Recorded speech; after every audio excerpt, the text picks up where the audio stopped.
Oh, there you are, YouTube. Do subscribe if you're interested.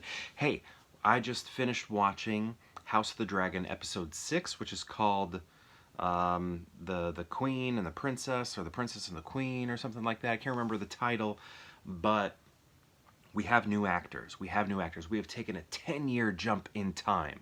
10 years have passed.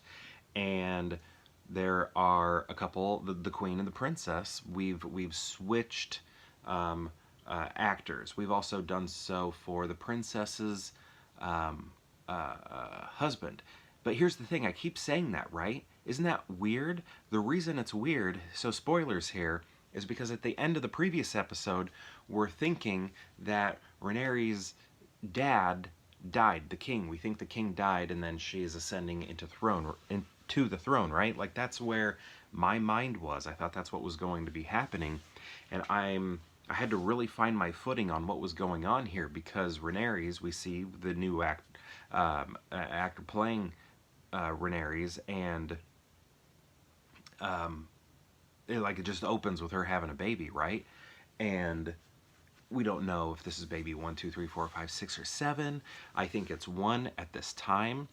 And then they're like, Princess, the Queen wants to see you. And I'm like, Princess? The Queen? Aren't you the Queen? What's going on here? I'm so confused. So I'm trying to figure out what sort of politics happened in this moment, or in the past 10 years or whatever, to create this situation where the Queen remains Queen. And basically, the king didn't die.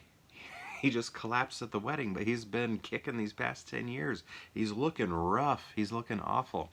But yeah, Rhaenyra and her friend, the queen, I need to remember these names, are not on good terms, obviously, because the queen has, like, I think, what, 1, 2, 3 kids, 2 boys, 1 daughter, and she knows that if Rhaenyra ever becomes queen, then her boys, because they're male, are and traditionally men take, or in the line of succession, it's not happening in this case because the king said Rhaenyra will follow, be his heir.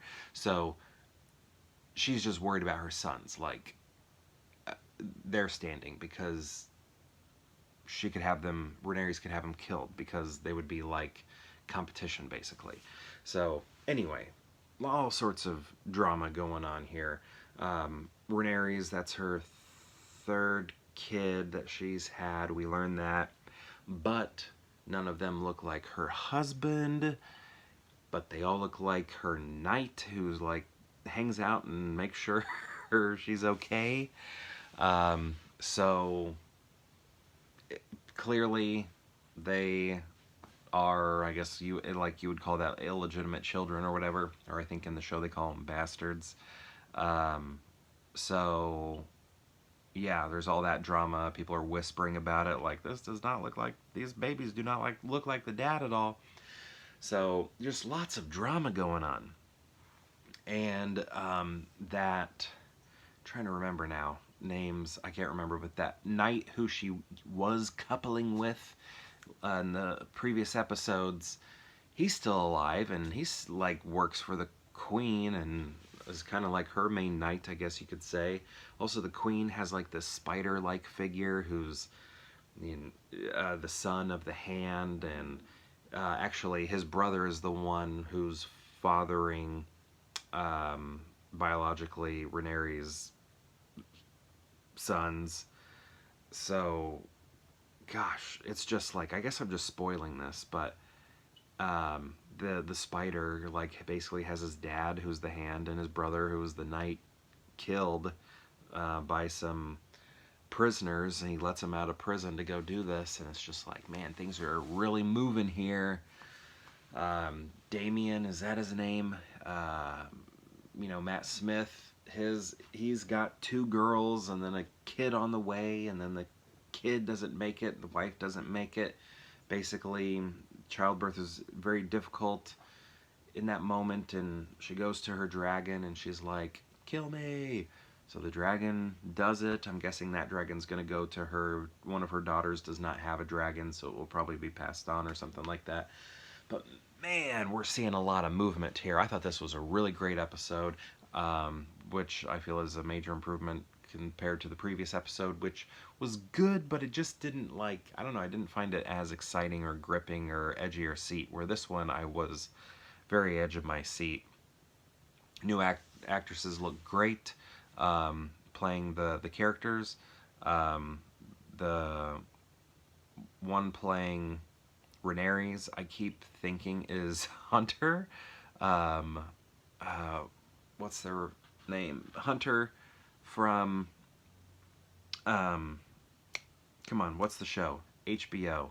It's on HBO also, and it's called Euphoria. Like, spitting image of Hunter from Euphoria. I think I'm watching Hunter as Rhaenyra's. What's Hunter's name on the show? I can't remember. Hunter is their real name, but I can't think of the name on the show. But yeah, and then the one playing the Queen, I've seen her and stuff like from Me, Earl and the Dying Girl and Thoroughbreds and stuff like that. So she's good, but they don't look like that much older than the original actresses. So that's kind of interesting. But I think the age gap is like between like 7 and 10 years or something like that. So it does match. But anyway, yeah, I thought this was a great episode. There's a lot of movement happening. Did you see it? Did you watch it? I'm still kind of confused by the motivations in the previous episode, but even if those motivations don't make sense to me, where it's placed things now, I'm interested. So, whatever.